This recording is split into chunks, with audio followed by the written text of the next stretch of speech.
Amanda Saladin here from Love Life Yarn, and today we're going to be crocheting these simple baby socks. Now they use fingering weight yarn, which I know a lot of crocheters don't usually keep a lot of fingering weight around, but if you have some fingering weight yarn or you want to grab some, these are very easy to make. It's 8 rounds to make the first part here, 4 rows to make the little heel, and then 2 rounds to work around the top, and they work up super, super fast. These are great gifts, and they look really cute. I took some pictures on, I have a doll that I take pictures on, so you can see it right there. The doll pictures, the little feet, so they're really cute, and they do not take long at all to work up. So, are you ready? Let's get started. Materials you'll need for this project include some fingering weight yarn. I have some here left over. It's Yarn Bee, hand dyed, something like that. I lost the label.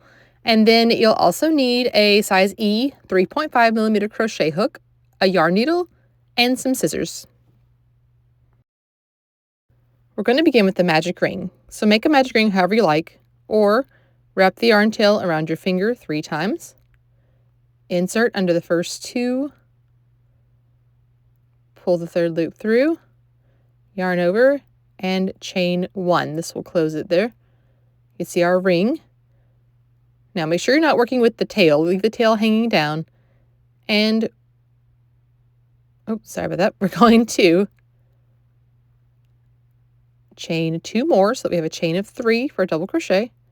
And then we're going to double crochet 7 in this magic ring. Make sure you're working over all the loops, including the yarn tail. So you yarn over, insert in the ring, draw up a loop, yarn over, draw through 2, yarn over, and draw through the last 2. So we want to do this till we have 8 total stitches. That chain 3 counts as a stitch, so you'll complete 7 total double crochet, which will give us 8 stitches, because you do count a chain 3 in this pattern as a double crochet. So we'll just keep working till we have our 8 stitches.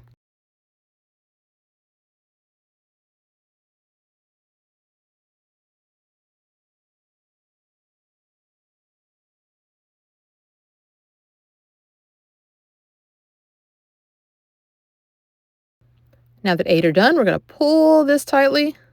Okay, just pull it real tight. If you have a little loop like this, it's usually your tail. So pull your tail even tighter there. Here we go. The tail kind of gets in. And we're going to slip stitch in the top of the chain 3. Mine got a little tight, and that's all right. And here is our first round.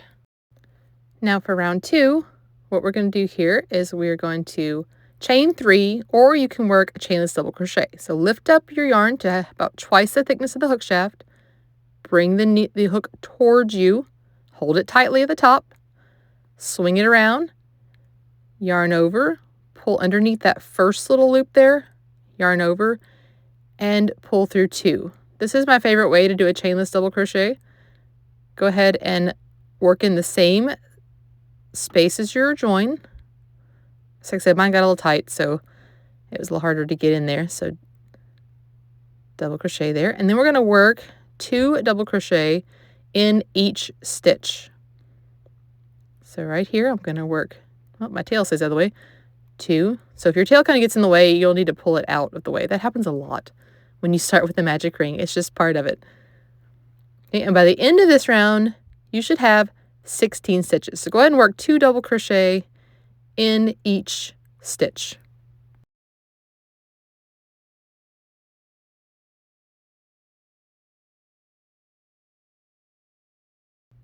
And when you end, you're going to slip stitch right here at the top of that chainless or chain 3. Okay, I've done my round 2. Now we're ready for round 3. Work a chainless double crochet or chain 3. And then skip that first stitch of the join. In the next stitch, you're going to double crochet 2.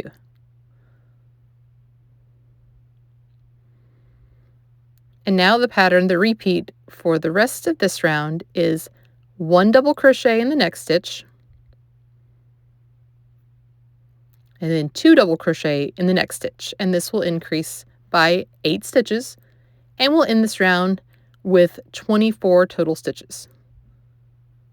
So double crochet 1, and then 2 double crochet in the next. Double crochet 1, 2 double crochet all the way around, of course joining with a slip stitch at the top of your chain 3 or chainless. All right, after these 3 rounds are complete, you can see we have the toe area, and rounds 4 through 8 are the same. You're going to just start with a chainless double crochet or a chain 3, whichever you're more comfortable with, and double crochet in each of the stitches. So always make sure you're skipping that first stitch because the chainless or the chain 3 counts as that first stitch. So always count it as a stitch, and you should have 24 stitches for each round from rounds 4 through 8. So we'll work that, joining each time with the slip stitch. All right, I have done rounds 1 through 8. So I did the 4 through 8, working even. Now we're going to work in rows. So chainless or chain 3 and double crochet. See that counts right there. Double crochet in the next 11 stitches. Okay, we had 24. The heel is going to grow on half of those. So when we count that chain 3 or chainless double crochet as a stitch, which we will, then we'll have 12 stitches.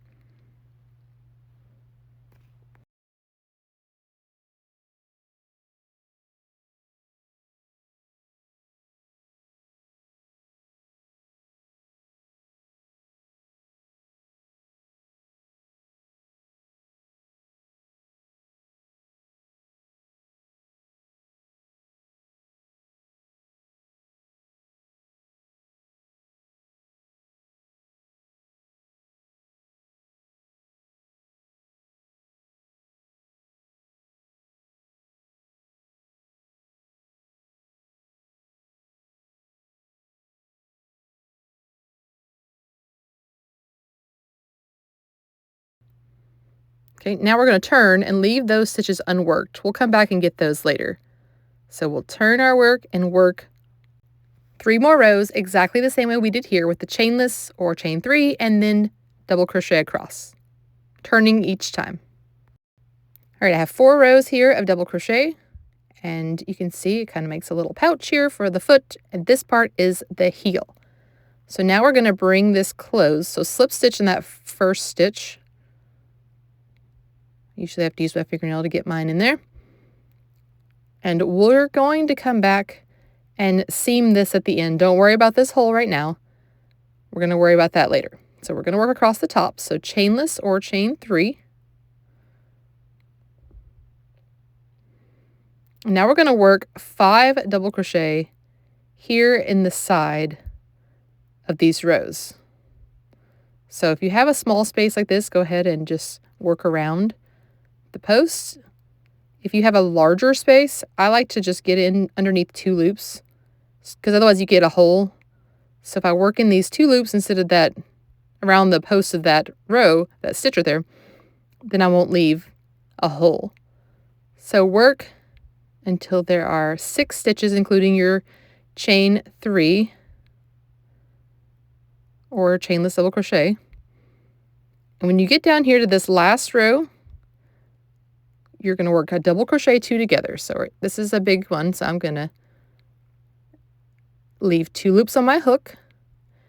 Don't work in this one where there already is a stitch. Go into this first unworked stitch. Pull through 2. Oh, sorry, mine didn't work out. Hold on.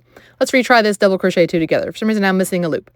So I'm going to insert in the last row, pull up a loop, yarn over, pull through 2.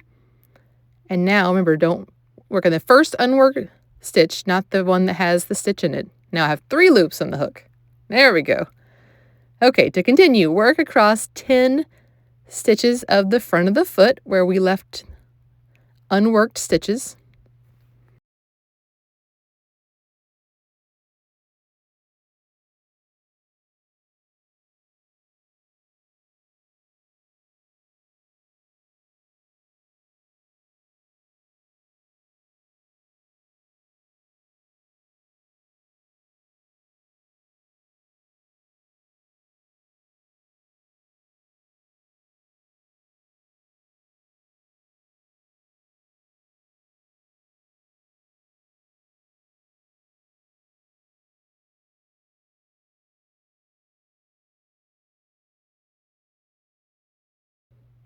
Now we're going to work another double crochet 2 together because we have one unworked stitch left. So yarn over, insert, drop loop, yarn over, draw through 2.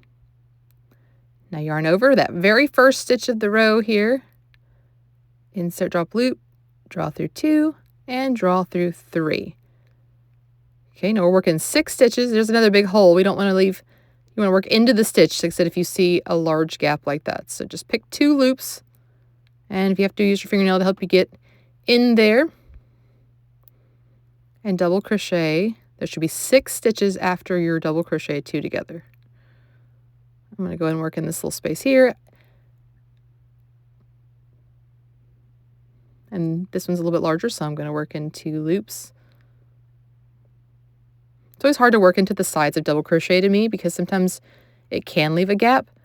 And so definitely don't want that. So you have to use your best judgment when it comes to if you're just working around a post or if you need to work into a stitch. And you can always, like, as soon as you make the stitch, look at it and say, is this leaving a hole? Can I do it differently? It's just something that I've learned through trial and error.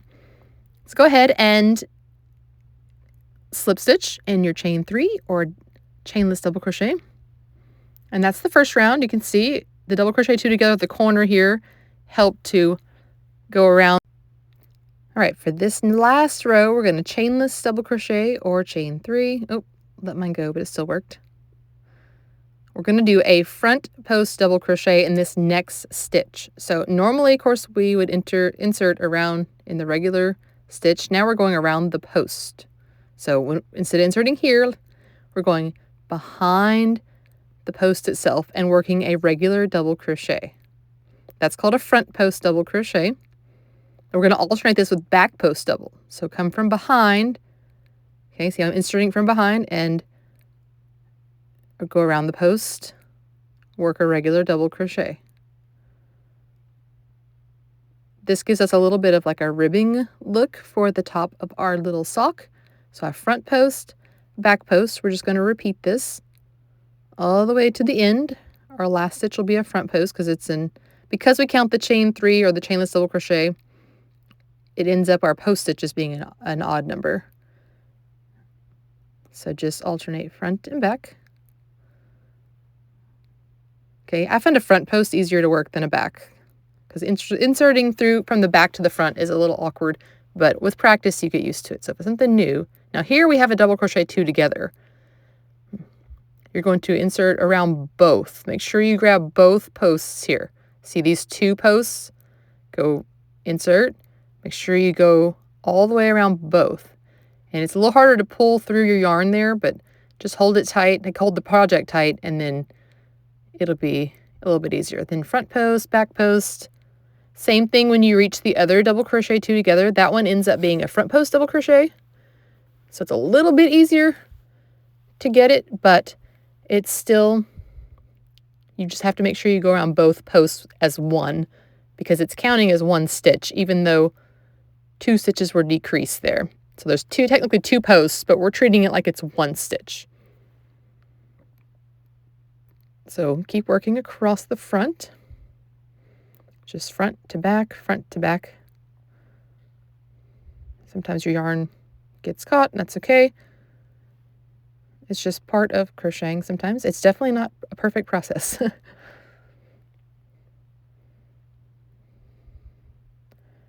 All right, I'm almost to my next double crochet 2 together.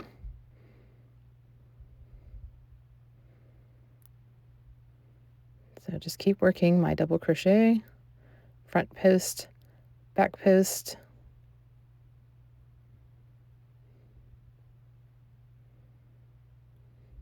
And here we are at our next double crochet 2 together. So again, it has 2 posts, but we're going to treat it like 1.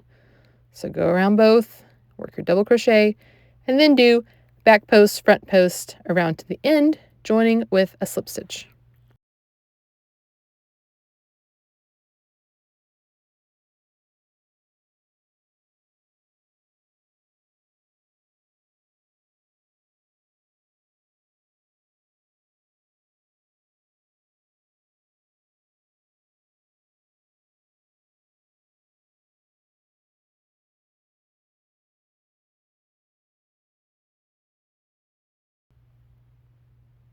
All right, here we go. I'm going to join. Mine's turned a little bit. Look for your V shape to work into. Mine got a little tight because I accidentally dropped it. I didn't have enough pressure on the top. That's okay. Just made a little bit smaller V. And here we go. There is our finished little sock. Well, pretty much finished. One thing we do have is a hole in the back. So flip it inside out. And this is the way I like to do mine. So just, oh, sorry. Didn't realize I was off camera there. Go ahead and just find a couple loops to work into. No one will see these. And then now you can see how these stitches are nice and lined up right here. Work the 2 inner loops together, work in just a slip stitch. And it's just a few stitches, so I'm grabbing these loops. And this way I have less ends to weave in. I mean, you can definitely cut the yarn and stitch this if you want. That's totally up to you. I didn't want an extra thing to weave in. That's why I kind of worked across those couple of double crochet rows. And then I'm just going to work into 1 loop down here at the bottom. And you can see when you turn it right side out again. There we go. That's the little seam we have in the back of the heel. I'll flip this right here. And that is it's truly finished except for weaving in the ends. So you'll just cut your yarn, grab my scissors, cut your yarn, fasten off. And I'm forgetting that my fasten off is way down here at the end. So there we go. And then weave those ends in and you have a finished sock. Super simple. Be sure to visit me at love.life.yarn.com for more than 300 free patterns.